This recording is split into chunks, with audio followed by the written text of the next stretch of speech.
everybody for coming. I especially want to recognize my mom.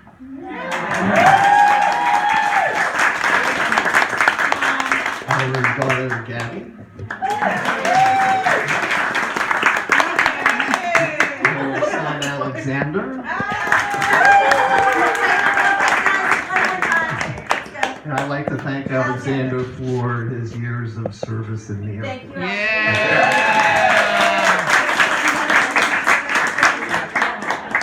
And I'd also like to shout out a special welcome to Kitty and Nick, who have come all the way from London to be with us today.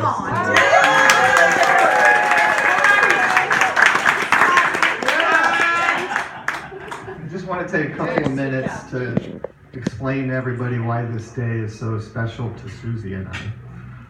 It starts over 31 years ago. It was June in 1987, and Suzie took a job at a company that I had been at for about 7 years. The company's offices were on the 8th and 9th floor in a 16-story office building in the financial district in the city.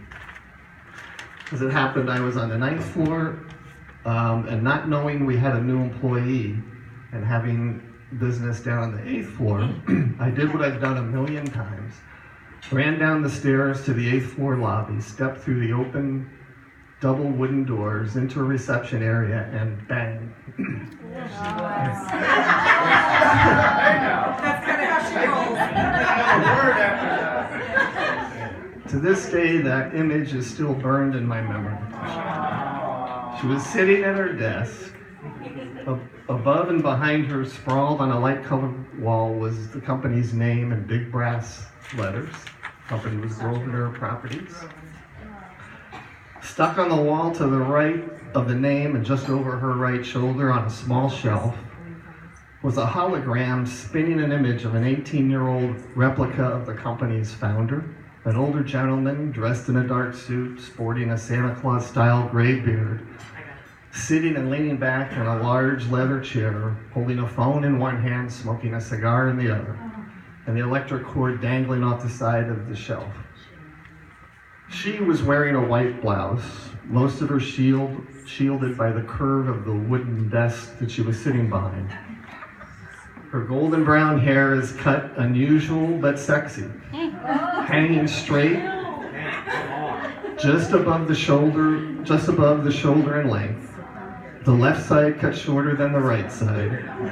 The right cut smartly at an angle from back to front.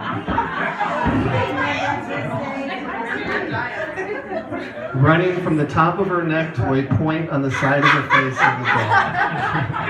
It's very detailed. She was looking down, holding the phone in her ear with her right hand and writing something in her left hand. I can't wait till next week. Are any publishers in the She looks up and smiles, her bright red lipstick and those eyes. Like anyone who meets Suzie for the first time, I was drawn to her. At first, by her striking physical beauty, her confidence, her overall cheerfulness, and friendliness that seems to always surround her. I found myself spending way too much time hanging around on the 8th floor, looking for any excuse to engage in casual conversation, trying to draw up the nerve to ask her out for a date, but afraid of experiencing the rejection that was sure to follow. After a few weeks, during one of my forced, painful, dumb, idle conversations, subject somehow turned to baseball and the Giants. I think she said something like she'd never been to a Giants game. So I sensed my shot. I closed my eyes and blurted it out, well, we should go to a game sometime. Terror immediately followed, fully expecting. A resounding flat out no, a thanks but no thanks, or worse, are you fucking kidding me? But she said yes. Yeah. And wow. The game was the Giants-Cubs at Candlestick. It was July 17th, 1987. A Friday night game that the Giants lost 5-1, but I really didn't care. On the way back to drop her at her apartment, in the back seat of the cab, I leaned over and did what I'd wanted to do Since the moment I saw her sitting behind that desk, I kissed her. She kissed back, and that was the beginning. Over the next year, we dated. Over the next year, we dated, and Joseph can attest to that. Uncle Jojo. Uncle Jojo. And we grew closer. We moved in together. We spent time with our children from our first marriages, Alex and my daughter Nikki, both about 5 years old at the time. And I came to know someone who was much more than a physically beautiful woman. I came to know a woman with a genuine inner beauty. A giving, caring, intelligent, exciting, and yes, a bit wild and crazy woman that I fell madly in love with. We married on July 17th, 1988, exactly 1 year after the first date and that first kiss. The next day, the headline in the Chronicle read, "Hottest day ever recorded in San Francisco."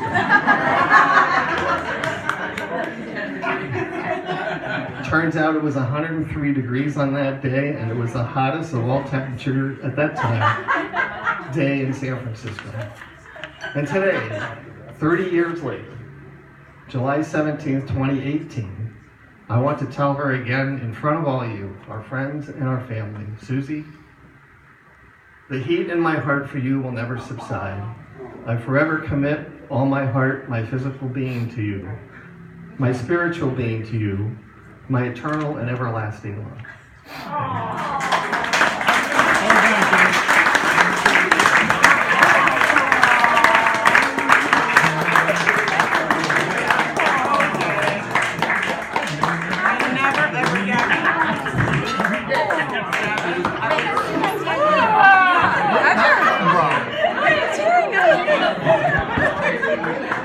This is a guy I have lunch with every day. Kenny. There's not a woman here with a dry eye. You realize that, right? So now all you men know what standard you have to live up to. I'm done.